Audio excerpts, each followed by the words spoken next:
How's everybody doing today? Yeah, new tools, always something fun, right? Anyway, I'd like to start our presentation today that we're talking about tracking your assets, managing your chemicals. And basically today it's Tom Hassey, Business Development Manager, myself, Paul Benbow, and then Augusta Brindley will be joining us. And we also have a cameo appearance from some of our Australian team. So just in a nutshell, who's Chemwatch? You know, very quickly, we're a company over 30 years in business with service to the chemical safety community. We are a market leader globally. We're in 6 of the top 20 Fortune 500 companies. We're a software as a service company, so we're very scalable. We work well in large companies. We work well in small companies. And to me, that's been the biggest game changer in cloud applications. We are international. We are headquartered in Melbourne, Australia. The U.S. Center of Excellence is in Nashville, Tennessee. We have 4 offices in the U.S. and 21 offices globally. We have over 80 toxologists, regulatory specialists, and industrial hygienists, and that doesn't count our IT team or our customer service team. So in total, we're about 170 employees. Okay, so in this webinar, we're going to talk about, you know, how do I track things? How do I keep up with things that I need to keep up with, you know, be it barcodes or RFID tags? You know, how can we get that information and then how can we keep up with it? So to do this, I'm going to hand most of the presentation over to Mr. Tom Hassey, and Tom will be going through the PowerPoint. Then we have a video we're going to play, and then we're going to end up with the Q&A. So Tom. Thanks, Paul. There we go. Oh, thanks, everyone. Thanks, Paul. Morning, everyone, and thanks for joining us. And I'm going to teach you a little bit about how our tools can help you monitor your assets, and that would work, let's say, on top of an inventory management process that you should already have in place. So we're going to talk about how our products can help you do that. And as well, as you just noticed a few minutes ago, we've also taught you how to use Zoom. So if you have any questions on Zoom moving forward, feel free to email Paul and I, and we can certainly get you started. So why would you need an inventory management process? Well, you got to keep your team safe, right? You're meeting the regulatory requirements based on your materials you have on site. But quite frankly, a good inventory management process is a cost-effective way of managing the chemicals. In other words, it's a piece of a successful control of an operation. So who do you need to notify regarding issues with your inventory? Well, you got to get a hold of the local regulators, excuse me, and local fire departments. Also, we'll get into some details here in a minute about some of the state emergency response commissions and local emergency planning committees that need to be flagged as well. So, and really anyone using or exposed to hazardous materials in your workplace, and certainly that includes your team members, staff, but contractors. This is something that's overlooked quite a bit because contractors don't know your facility. And a lot of times the controls you might have in place assume that these are team members reading the information and that they're, let's say, aware through working with the company, the hazards in place. But contractors, they don't know that. Visitors, almost like a contractor in many ways, except contractors are embedded in your process, where the visitors hopefully are out in the aisles looking at what you're doing. So, and then of course management, we got to keep the management protected as well. So who's responsible for inventory management for your company? Well, businesses have primary responsibilities, but also designers, manufacturers, installers, suppliers of the substance or structures, let's say tooling systems, conveyors, that type of thing are also responsible. But really it boils down to employees. You need to be aware of the hazardous materials in their workplace.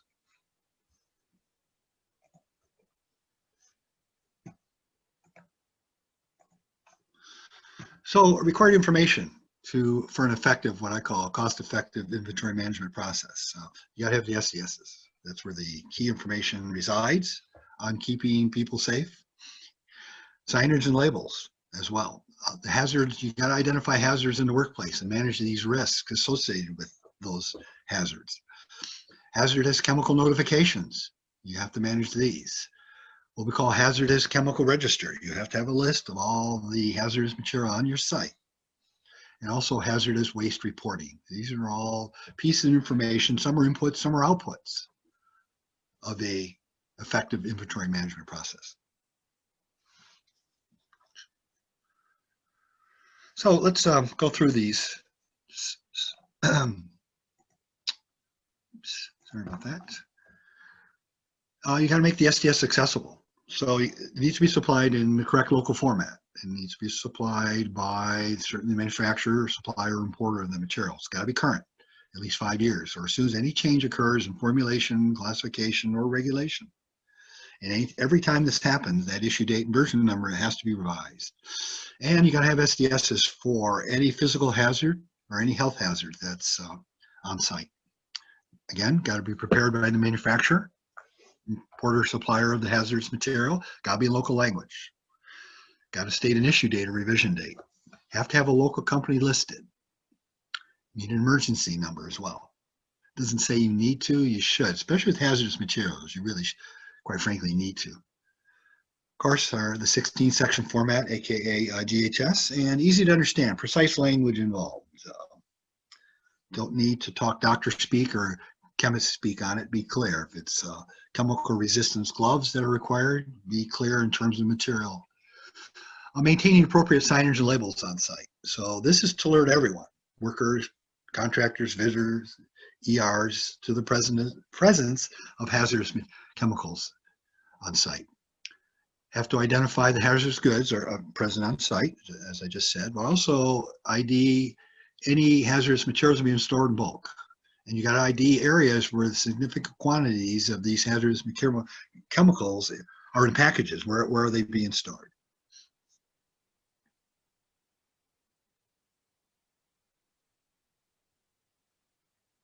You got to identify the hazards in your workplace. So in order to do so, and as well as assess these hazards, both employers and the workers have to do the following. You got to inspect the workplace for these hazards. You got to identify them. You got ID hazards associated with emergency or non-routine situations. You got to determine the severity and likelihood of incidents for each hazard in order to prioritize your corrective actions. And then, of course, conduct incident investigations as needed. Again, these aren't just to notify local authorities.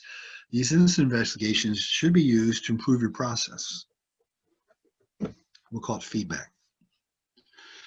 So managing risks that are on site. So you must manage these health and safety risks associated with using or handling or generating or storing hazardous chemicals in the workplace. So you need to identify the potential hazards that would increase the likelihood of we'll call it undesired effects.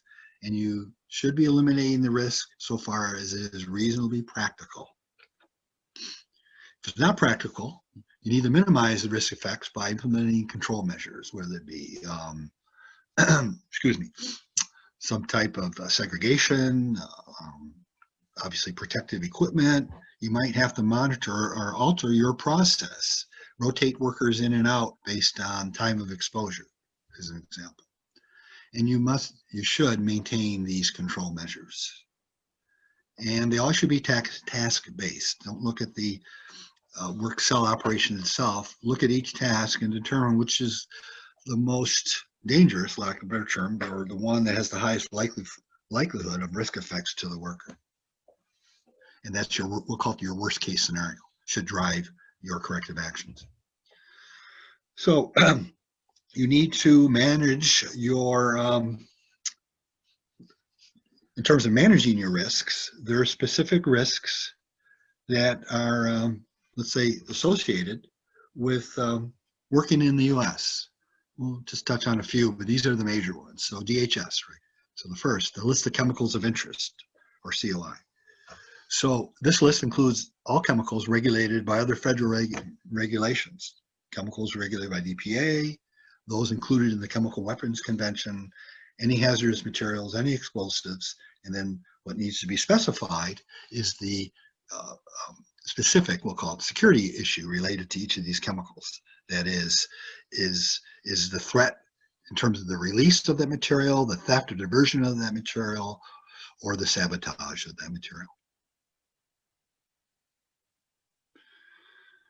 Another DHS regulation is the high-risk chemical facility. So DHS determines a facility's risk profile by requiring facilities in possession of threshold quantities and concentrations of chemicals of interest that we just talked about. And a risk assessment must be completed. What they in DHS is known as the top screen. So facilities affected, anybody manufacturing chemicals, storing or distribution of chemicals, energy and utilities operations, agriculture and food, paints, coatings, explosives, mining, electronics, plastics, and healthcare.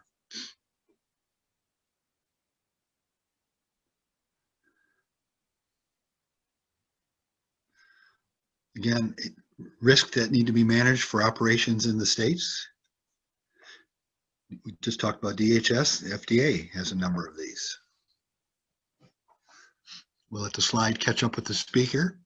So FDA regulatory jurisdiction includes these product categories. Now, these are not all of them. We'll call these the majors. Foods, additives, formula, dietary supplements, even bottled water. Drugs, both prescription and non.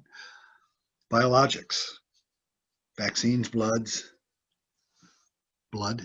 medical devices, cosmetics, vet products, tobacco, alcohol, consumer products, drugs of abuse, pesticides, and quite frankly, that covers probably 90% of the materials out there. But again, to get specific, you need to go on these sites and see exactly, for instance, which chemicals are covered, let's say under DHS or under, in this case, FDA in terms of the scheduling. And it'll also apply to SARA, as we'll see in a minute. So FDA drug scheduling, this is risk that needs to be managed as well. In other words, drugs, substances, certain chemicals used to make drugs are classified into 5 distinctive categories, or what the FDA calls schedules. The schedule depends on the drug's acceptable medical use and its potential for abuse or dependency.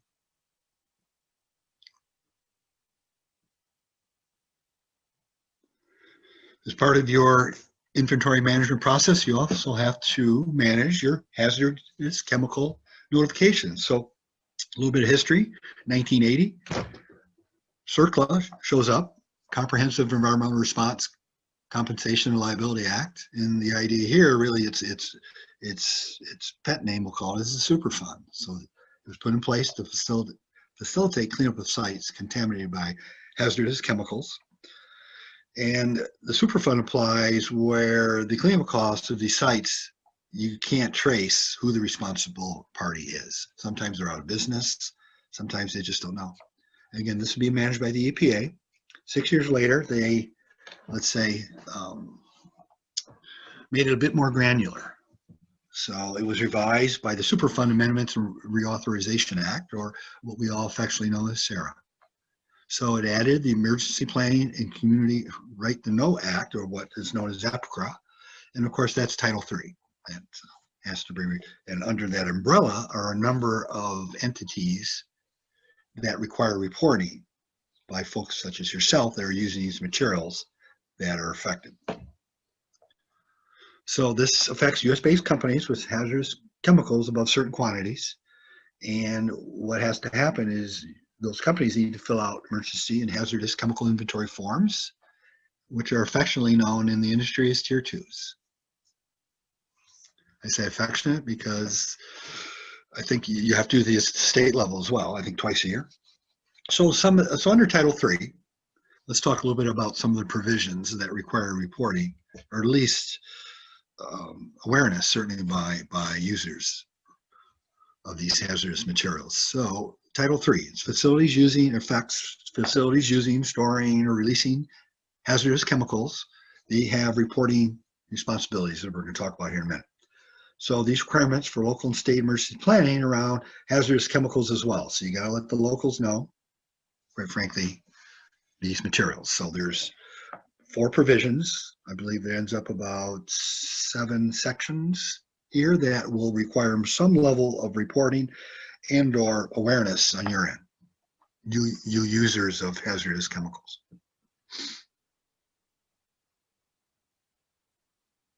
So Section 301, that's more what I call an FYI. This establishes the state emergency response commissions and local emergency planning commissions who are tasked with carrying out the work of Title III at the state and local level. And these are the entities that you need to keep aware through reporting and other means as to what you're doing with those materials, how much, how you're storing it, etc. So Section 201, this is a one-time reporting requirement for facilities with extremely hazardous substances in excess of the threshold planning quantity. These substances, again, you go to these sites under Title III to determine exactly which materials fall under that extremely hazardous substance category. Section 303 requires the local emergency planning committees to create regional emergency response plans for facilities that are covered under what we just talked about, Section 302, those using extremely hazardous substances. So those facilities are required to provide the local emergency planning. I see with the acronyms backwards there, I apologize. Required to provide the local emergency planning committees with the name of that facility emergency coordinator and any necessary info that the the local emergency planning committee needs to develop these plans, these emergency response plans. So under 304 of Title III, if there's an accidental chemical release that exceeds the minimal reportable quantity, the facilities must notify the State Emergency Response Commission and the local emergency planning committee and the local fire department and the National Response Center. Section 311 requires facilities with hazardous chemicals in quantities above certain thresholds to provide either the complete set of SDSs or a list of chemicals grouped by hazard categories to the State Emergency Response Commission, the local emergency planning committee, and the local fire department or departments as appropriate. Section 312, companies with chemicals in sufficient quantities must submit annual emergency and hazardous chemical inventory forms to the state emergency and local emergency response and planning commissions and the local fire department. 313 requires facilities that use certain toxic chemicals in quantities above threshold levels to report annually on the use, release, and disposal of those chemicals, or what's called the Toxics Release Inventory, or TRI. Chemicals that trigger TRI reporting, you can be found at the EPA's list of lists online. So the chemicals that are on that trigger TRI reporting are, so Section 13 requires you to report on the following: any of those chemicals that where you have over 25,000 pounds being manufactured or processed, 10,000 pounds of those materials in other forms, we'll call it, and then the exception for materials that meet the criteria for persistence and bioaccumulation. So another group that, or we'll say that needs to be notified for US-based companies is the IFC, or the International Fire Code. So this establishes minimum regulations for fire prevention and fire protection systems using prescriptive and performance-based provisions for new existing buildings, facilities, and processes. This is just starting to come on board the last couple of years. I believe over 30 states now have adopted IFC. And so what it does is it merges the provisions from the National Fire Prevention Code, Standard Fire Prevention Code, and the Uniform Code. So depending on the building's occupancy and uses, IFC regulates the various hazards within a building, including storage and use of materials. And it's height dependent. It also is depending on how you are, let's say, putting in preventative measures for fire, as an example, sprinklers, etc.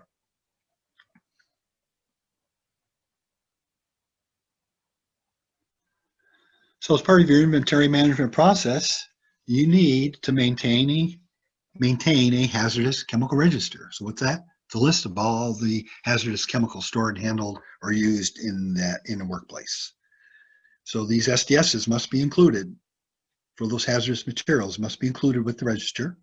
It's got to be readily accessible. Same rules that OSHA puts in place for an SDS, and got to be kept up to date. But you don't need a hazardous chemical register for transit products.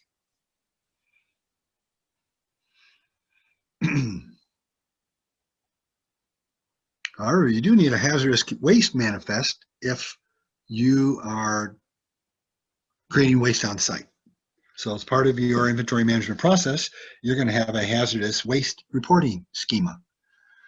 So the key document around this is this hazardous waste manifest. So it's the shipping document that tracks the hazardous waste from where it's generated to the disposal, its last resting site. It's used when the hazardous waste, is being transported. So the generator of the waste is responsible for the preparation and accuracy of the manifest. And this manifest is provided to the waste transport company before waste leaves the premise. Again, under your inventory management process is you need to manage incompatible goods. So this is to prevent hazardous reactions and using segregation and separation, as well as managing potential leaks and spills. So first you got to determine what's incompatible. Then you got to manage the storage of these materials. What does that mean? You're going to have rules in place on segregation. So many feet apart, type of storage container as an example. And again, I just mentioned here, or as I just mentioned, use segregation techniques. Our software actually creates these, but if you're not using our software, you might have to consult with local authorities on how to do this. So you got to know what's on site. Well, we'll just keep moving forward then. So how can I make it easier to tell what I have on site? And well, we got a couple tools to help you out. One we call SISOT, scan in, scan out technology. Uses barcode or RFID, tracks from when you purchase these materials all the way to disposal. So in other words, we have waste folders built into the product. Manages transfer containers, complete stock take and reconciliation functionality. It uses action barcodes for all the functions. In other words, as you decant and move this material through your process all the way to waste, these barcodes track all that, but always they are related to the original, what I call permutation. That is, when the material comes in and it's, let's say, 50 milliliters of benzene and then gets decanted in 8 different containers, that original permutation stays in place, and that's part of its tracking function.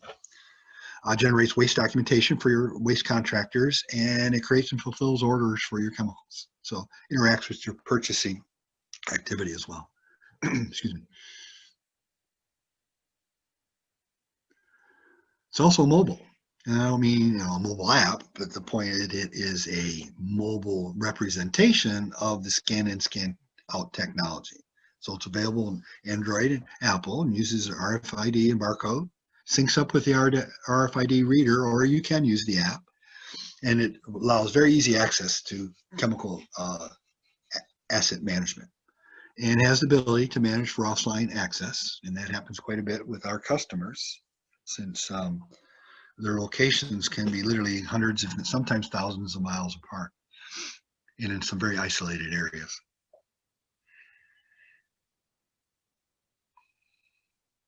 And the last is, we call it heat mapping, something we've introduced about a year ago.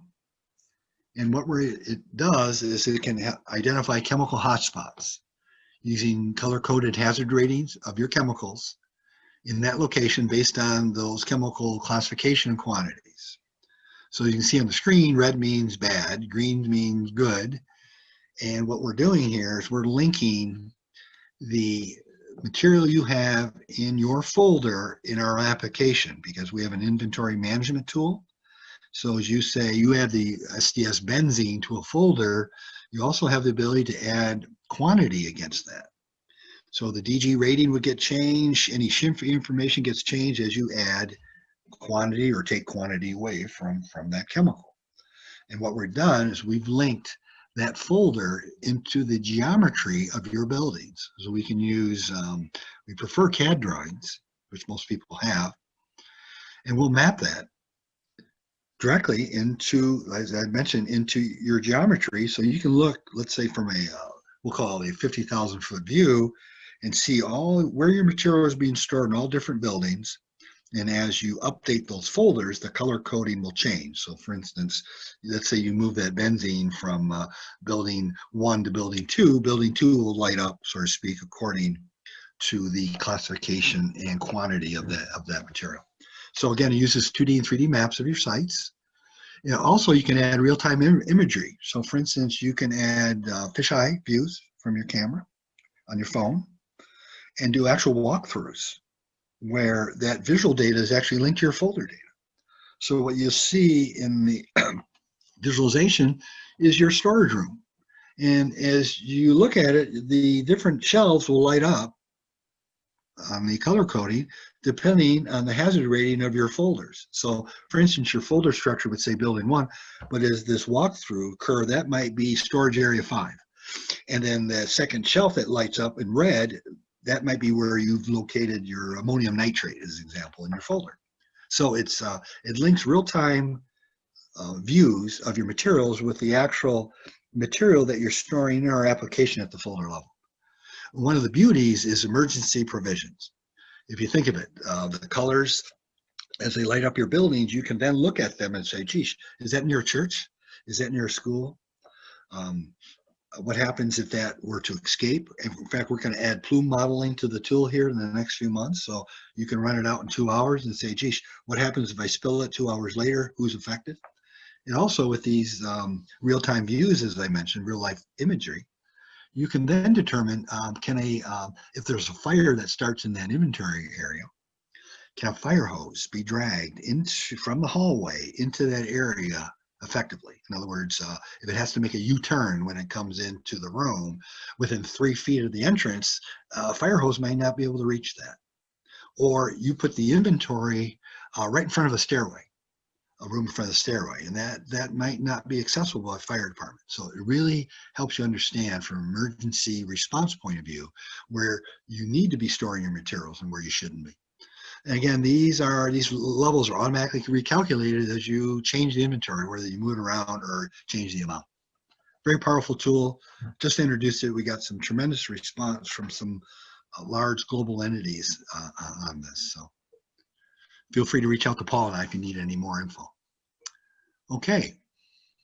So let's look at how Chemwatch can help out. So what we have here is we have a video recording from our master marketing person, Amanda, down in Melbourne, on how these products can be used to monitor your assets as part of your inventory management process.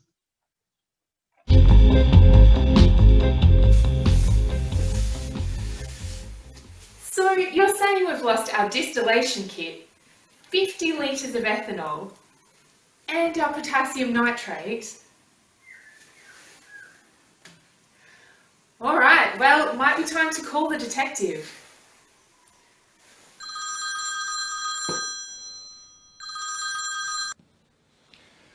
Inspector Arsenic's detective agency. If your situation is cooked, we'll take a look. Yeah, look, we've had a few of our chemicals go missing. Can you help us out? Well, look, I'm locked in my office because Corona is going around, but I'll give it a go. What have you lost? Yeah, so we've had our distillation kit, some ethanol, and also some potassium nitrate. I see. Do you have anything in place to record all these things and where they have gone? Yeah. Yes, but still they've gone missing. Sounds like a RAGULAR incident. I guess you could say that was a regular occurrence. That's it. I'll call them now.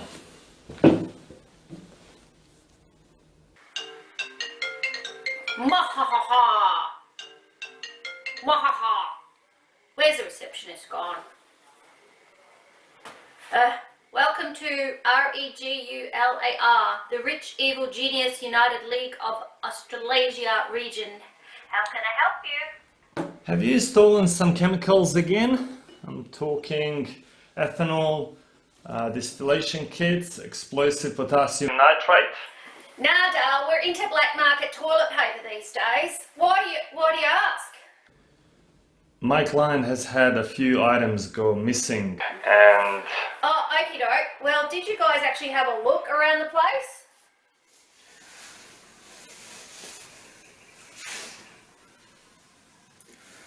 Yeah, I hope our distillation kit didn't get chucked in the bin in the last clean out. the bin? So you haven't even raided waste collections? I'm a tycoon, not a raccoon, honestly. Now, I haven't been going through your bins. Have you checked the back of the shelf? The room next door? Look, Dale, I'm not your mum. Next you'll be asking me to find your missing odd sock. You can do that? Jeesh. Regular. Out. Okay, well, no clues there. Do you have some ways you normally keep track of these things? Yes, Pinky, you're right. So we have SISOT from Chemwatch. That means we can tag all our chemicals. Then our scanner hooks up with the SISOT mobile app. Makes it so much easier. And then... Well, why didn't you say so earlier? Let's take a look at that first. Let's start with the distillation kits. You're in Queensland, right? The cops will be after you if that's missing. Okay, so it was here in this room, right?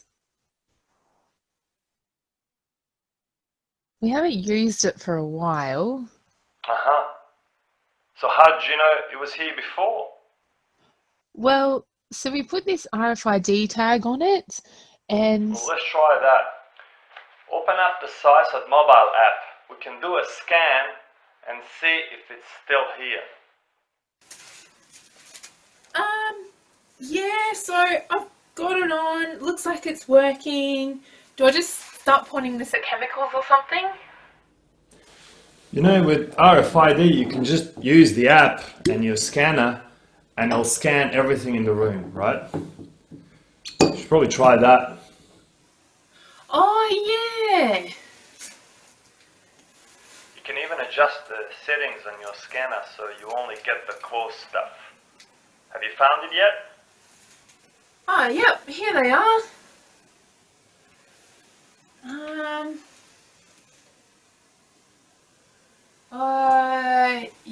Yep, hang on. I think it's...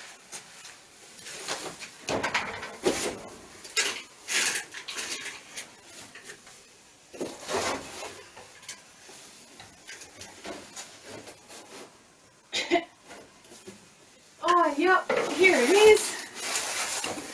Found it. I knew it was here somewhere.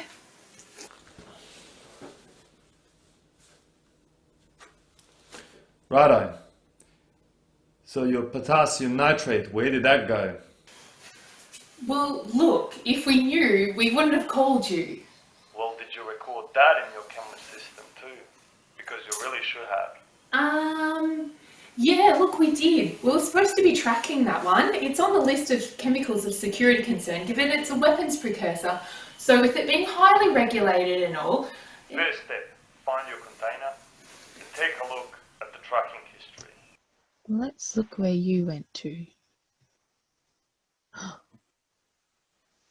Hey, why is this in the bin?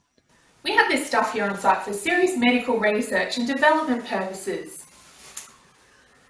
Pinky, I know your family was coming to visit, so you were looking after the lawns, especially because they're flamingo garden ornaments and all. Do you know anything about this? Well, it's restricted, but makes a great fertilizer. And now it's been used up. It's been disposed of correctly though, yes? You can generate documentation for your waste collector from the system too. Nah, I didn't know that. I'll give it a go. Whoa, Wow, would you look at that? Just enter our details in here.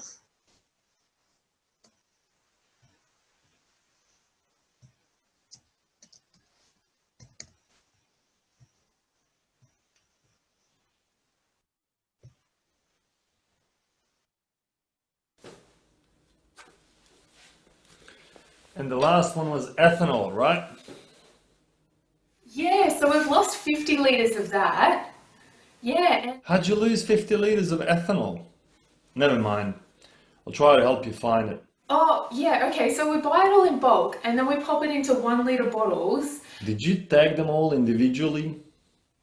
Oh, yes, yes we do. So I know you can just use the vendor barcode and that way you've got a non-unique identifier for your containers and just keep track of volumes and all that sort of stuff in the Chemwatch system.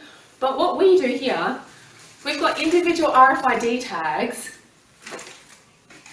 and individual barcodes, and that way we can pop all of those on our chemical containers, so right from when they come on site or we decant into them, we can enter those into the system then and just make sure they're in there so we can find them later. Again, how did you lose 50 litres of it?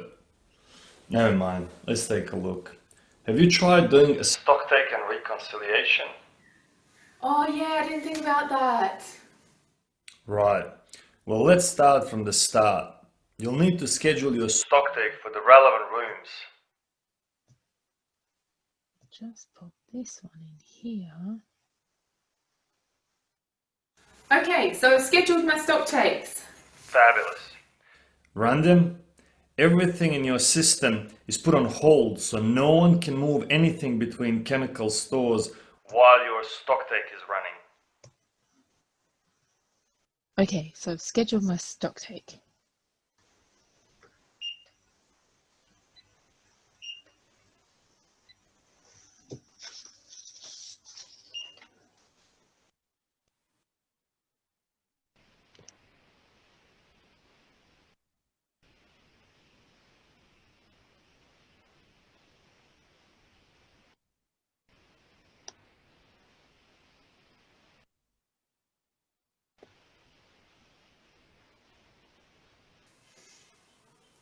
Well, that was unexpected. How'd they end up there?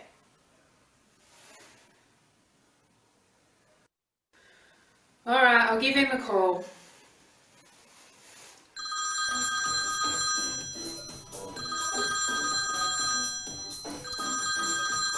Hello? Oh, hi. So we've had a few bottles of ethanol go walkabout. Oh, yeah, those, yeah. I needed to borrow some. And then my mate in the lab, he needed some too. So I shared with him, and the guys next door and down the corridor, they needed some as well. And it was nearly knock-off time, so yeah, I didn't really worry about it, taking the stuff back I borrowed, so I figured I needed to go tomorrow anyway. And Okay, not to worry. I'll get it all back where it needs to go. Just next time, just make sure you scan it out and scan it in where it needs to go, okay? Righto, boss. Okay. Okay.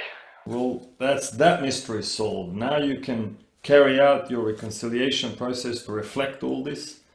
Next time you might want to keep a closer eye on things too. By the way, just how much ethanol and ammonium nitrate do you usually keep here? Have you planned for any emergency scenarios in case it ended up going up in flames?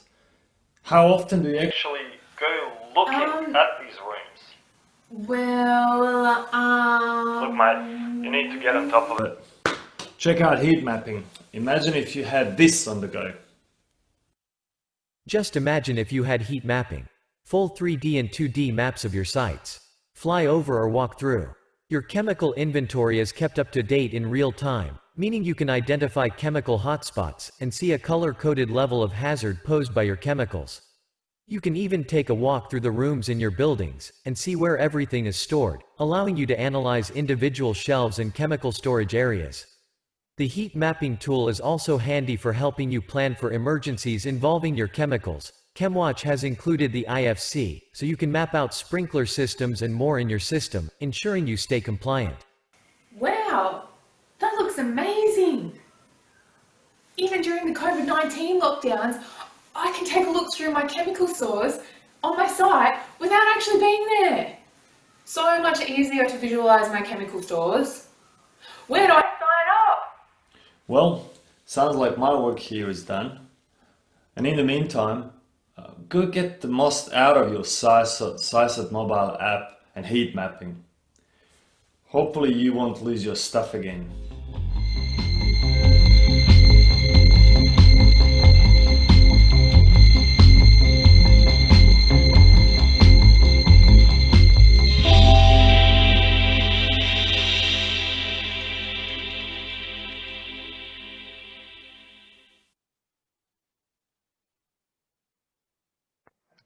All right. I hope everybody enjoyed that. The US team, we always debate whether people would rather see just a demo that's kind of dry and just showing all of our technology and how it works. And the Australians seem to prefer this kind of where it's a little more infotainment. So we would appreciate your feedback if you would just let us know if you prefer maybe the way we traditionally do it with a demo, or whether you prefer the Australian spin on things, or maybe somewhere in the middle. But anyway, in summary, Chemwatch can help you keep track of your stuff. So the inventory management process aligns the maintenance of SDSs, labels, signage. Then we can also incorporate registers and manifests and chemical notification requirements. So when we add SISOT with heat mapping, then we can do chemical tracking from cradle to grave, keeping detailed inventory without people having to feed the machine, always entering things in the system. It kind of automates that, maintains pertinent inventory data automatically, and we can utilize barcode and RFID. So with our heat maps tool, we can also identify chemical hotspots, and we can help you visualize and maintaining this for maybe non-managers or people that just want to look at something very quickly, maybe a fire department person, situational awareness where they can just look at a floor plan and instantly know where the bad stuff is. So all that being said, we're kind of rolling into the home stretch of this webinar. This is just another piece of the Chemwatch family. So Chemwatch, we have several different modules that we have, and we basically have added this module into our HAZARDOUS package, which is the third one down. And please, talk with Tom and I for information. You don't have to get the entire module. You can just get a piece if you'd like. And just a quick recap, Chemwatch does have the world's largest SDS database, over 38 million vendor SDSs. We have over 350,000 Chemwatch reauthored gold SDSs. No one in the industry has anything like this. A gold SDS is independently reviewed and reauthored by a chemist on the Chemwatch staff. Because we've been authoring SDSs for 30 years, we've just kept all the data that we've ever created, and we have compiled all that into a gold SDS. So like I said, we have 350,000. We have over 200 data points. We can convert a gold document from 47 languages and 93 countries. It has real-time links to our regulatory database, which over 7,000 lists. So our regulatory database is incorporated into our product. It runs on the same Amazon Web Services servers. So if you have a chemical, we can quickly let you know what list of concern that's on. And our regulatory database has over 3 million substances and 8,000 chemical families. We also have a GHS classification database with over 250,000 classified substances. Like I mentioned, Chemwatch has a team of over 80 chemical experts. We author over 5,000 SDSs a month for some of the largest companies that are global. So authoring SDS is how the company was founded, and we still do it. We also do all of the peripheral things that SDS management requires. Very quickly, everything's plug and play, everything's .NET. We do have an API, so you can integrate Chemwatch data into your application. Because we are cloud-based SaaS, minimal installation is required, minimal IT involvement is required. We basically can turn your site up in a few days and then start putting your data in, and then we keep all the data, like I said, on the Amazon Web Services Cloud, AWS. Very quickly, 47 countries, 93 countries, 47 languages. And one thing we do that's kind of a bread and butter application is basically keeping your vendor SDSs current. And this is a kind of a busy slide, but at the end of the day, we take the SDSs from the vendor. We can find them for you via our web crawlers, or maybe other customers send them in. Maybe if you see that we don't have one, you send it in. We data extract that. The information is reviewed by our scientists and chemists, and that's put into our database. And once it's in our database, our application, which has had years of maturity, we can then export to labels, one-page safety cards, information on spills, first aid. We can take this information, put it in your ERP system. We can create reports and update your SDSs. And all of this is free of charge for our customers. So once we have your SDSs in our database, then we maintain this whole stream, meaning that you don't have to do it, none of your people have to do it, nobody has to key in this information off the SDS and the system. We do all that for you. So you just basically get the benefit from the data without any of the work required to deal with it. So basically we're allowing you to offload this and let us do it. A relatively new feature in Chemwatch is VGD. So the advent of GHS homogenized SDSs, so we can keep about 70 data points from vendor generated data sheets. And back years ago, the only way we would do this is with our gold data. So we had gold SDSs and we had data points that nobody else had. And then we discovered that, wow, with the vendor sheets via GHS, we can keep about 70 data points. So we have about 5 million of our SDSs in VGD format. And that facilitates reporting like SARE reporting, ingredients, hazards, things like that. And one of the newer technologies we have is web crawlers. We actually use idle time on Amazon Web Services servers to go to websites that we have found SDSs, and we're always looking for SDSs. Then we use artificial intelligence to look at that SDS and compare it to an existing SDS for the same product. And then we try to decide which one is new or not. And then if a human has to get involved, then we pass it over to a chemist, and then they look at it and decide if it's a newer SDS. We also have a compare report where we can compare an old SDS with a new SDS. And we basically note the highlights in red. So it makes it easy for you to look at two SDSs, an old one and a new one, and then decide what information's changed and how this is important. We also have reporting that we provide you, an SDS ingredients report and a regulatory update report. These reports can be sent weekly, monthly, or quarterly. And to me, this is a huge, powerful feature of Chemwatch because all the minutiae of keeping up with all this stuff, but when you can just have a report that shows you exactly, what's going on, what products contain these ingredients, where these are stored, which regulatory changes of interest, this is actionable intelligence and actionable information. And as I'm finishing up with my slide deck, we do have a Smart Suite, which is our mobile app. And in our mobile app, you can kind of see a screenshot where I simply click chemical store, and I can kind of drill down. Then once I get to the chemical, I can simply select it. I can bring up the SDS. I can zoom with my fingers. I can send that to somebody else via email.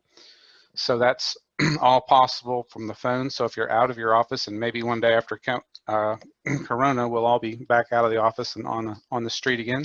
But you can actually do this, while you're in a facility. You can actually pull it up on your phone.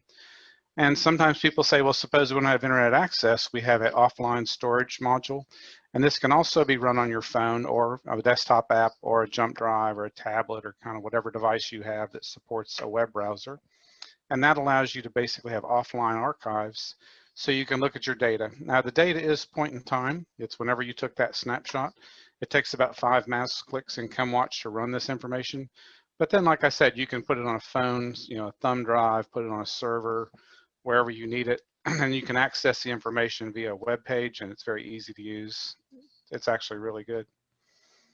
So we're finished with our webinar now, and we'd like to move into the question and answer period. And I guess we have about 5 minutes. Go ahead and open up the phones. And Tom, do we see any questions out there? Yeah, hang 1 second. Paul. Yes, someone asked, for local SDS fire department emergency needs, is there a way for you for them, excuse me, to access your SDS manifest in Chemwatch? And the answer is yes. You can assign them folder access. So you create a user profile, we'll call it ER personnel, and you give them certain permissions. And one would be, you would restrict them in the folder tree to only accessing a specific folder. The other another permission that we required is read only. So this person could only click on the folder. When they sign in, the only thing they would see would be that folder called ER.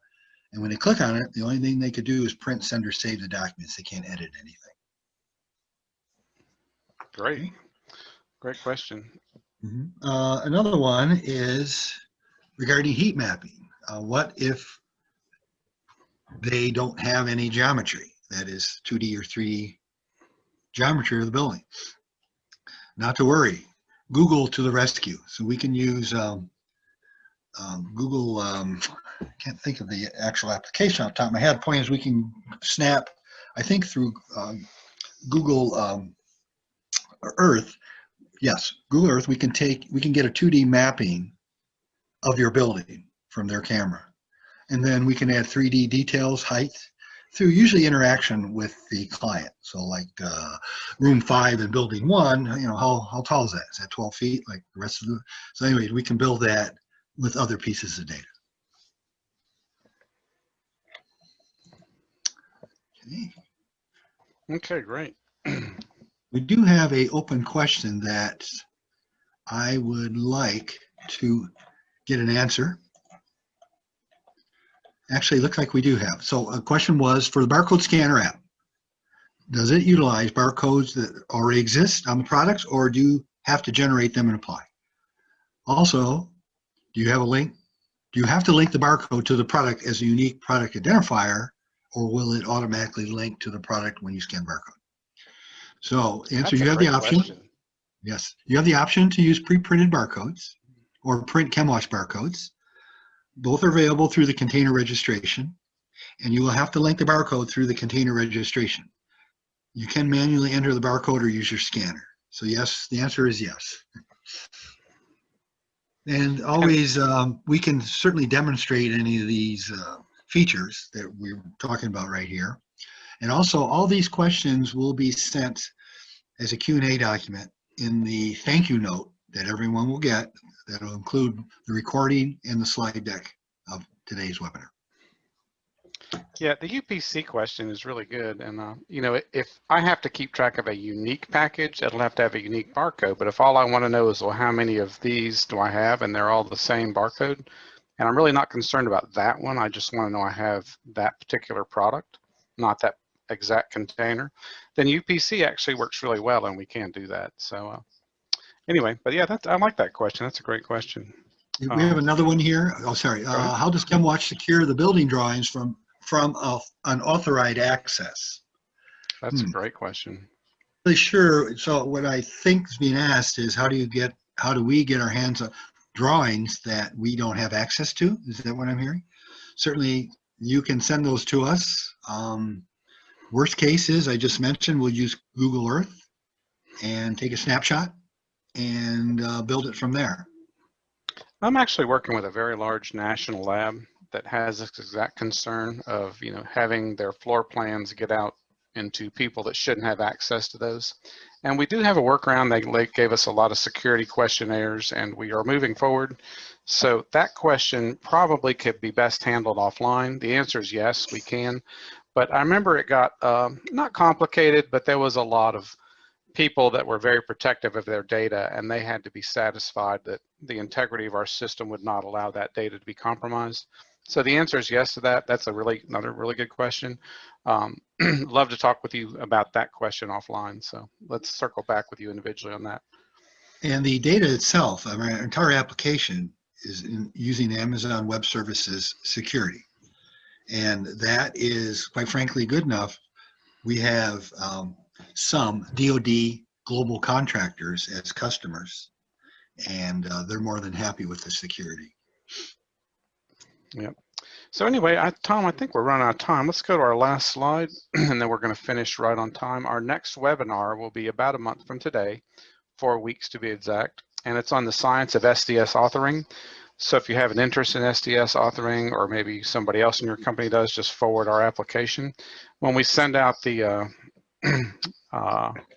document after this webinar that shows the recording link and the PowerPoint deck and everything, we'll also put that on the very bottom. So you can either click on it there to register, or you'll get a normal Chemwatch invitation in the email probably a couple weeks before the event. So that being said, Tom, I think we can wind it up. You have any final thoughts? Nope. Thanks everyone for your time, and hope you learned something today. Hey, thank you again, everyone. Hope you have a good day. Bye-bye.